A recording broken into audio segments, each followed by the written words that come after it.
Snakes. Creepy, slimy, scaly creatures. Now, I don't know about you guys, but I would love to avoid snakes. If I want to go out on a hike, I do not want to worry about something with sharp fangs and quick reflexes coming out of nowhere. Now, my name is Samantha Robinson, and I'm not here to talk to you about snakes. Nope, I'm here to talk to you about Ireland. Now, you may be asking yourself, what does Ireland have to do with snakes? And let me tell you. You see, Ireland is snakeless. It's a country with 0 snakes. Every square foot and not a snake in sight. Now that sounds like heaven to me. Some of the other good things to mention about Ireland are the atmosphere of the pubs, the delicious food, and the gorgeous weather and scenery. So I'm here to talk to you a little bit more about that. Pubs. Now, pubs are very common in Ireland. Everybody knows everybody. They're very localized, so when a person walks into a pub, they're bound to know a lot of the people there.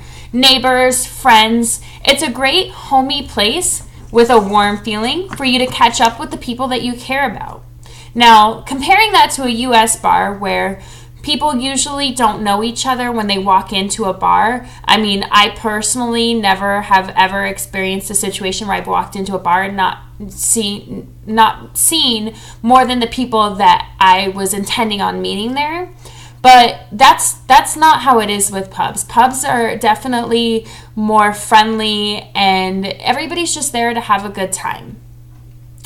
One of the most famous pubs that I want to point out about Ireland is Sean's Bar. It is the oldest pub on record in Ireland. It's one for the books, literally.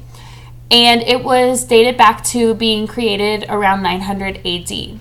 The historical traditions and everything that comes with a bar that old is just something that I think everybody should get the chance to experience because it's not very common. The next thing that I want to talk to you about today is food, Irish food. The common dinner is the potatoes, cabbage, and meat. Most of the common meats that you'll experience in an Irish diet is going to be beef, lamb, and pork.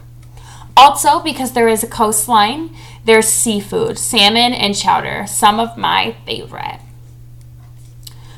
As mentioned before, potatoes are very common in the Irish diet. However, in the 1840s, there was an Irish potato famine.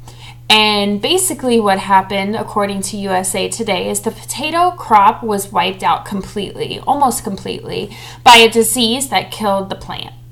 Now, potatoes were basically what the Irish were living on up until that point to survive. So it's estimated about 1 million people died from that famine. However, the Fighting Irish came back. And potato was continuing to be a huge staple of their diet.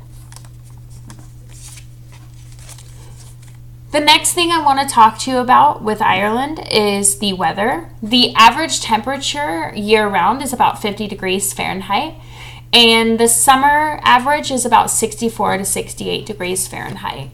The coldest months are January and February, where it's an average about 46 degrees Fahrenheit. Now, living in a desert where I'm used to summers of 115 degree weather, this sounds like a good deal. I mean, year-round, you're dealing with anywhere from about 45 to 70 degrees. And to me, I would love to live in a place where I don't feel like my skin is burning off every day. Snow is rare in Ireland and the rainfall passes very quickly.